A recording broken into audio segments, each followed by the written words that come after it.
ever since I was in grade school, I was a bigger kid, and I think maybe some of it started. I had a teacher when I was in second or third grade that discovered that I really liked candy, and I wasn't motivated in school, and so she started using treats and candy and different things as motivation in school, and it drove engagement in that. But I wasn't a very active kid. I was really into books and into school, and I really didn't do a whole lot other than reading and stuff for school.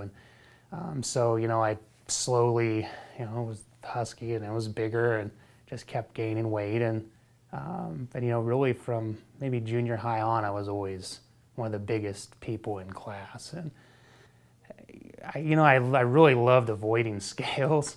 So at my absolute biggest, I was probably right around 400 pounds. And really, I think I just kind of accepted that I was always going to be bigger. And there was, I didn't have insurance. It's something I'd always thought about, looking into weight loss surgery, but it was never really an option, as the company I'd worked with for a long time, it wasn't covered.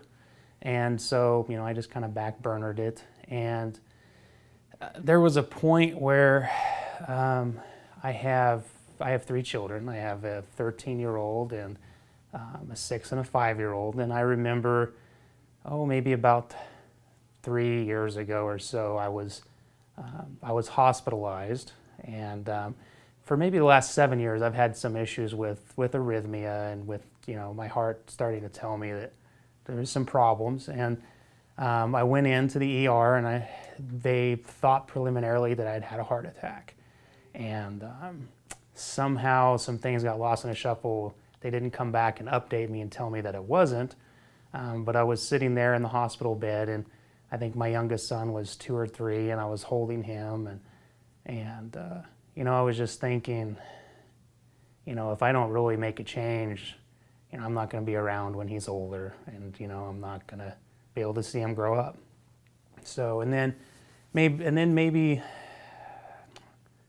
a little bit later last year, a friend of mine from grade school that I had grown up with had just fallen and broken his leg, and he was in the hospital and had surgery to help set his leg. And just from that, there were some issues with his weight that made the surgery complicated, and he was a good friend growing up, and he passed. And so I think those two combined, I was in the process of switching jobs, and luckily I came into a role where I had coverage, and one of the first things I did at that point was, I think I need to go to one of the seminars, ask some questions, do some research, and really kind of get the ball rolling with it.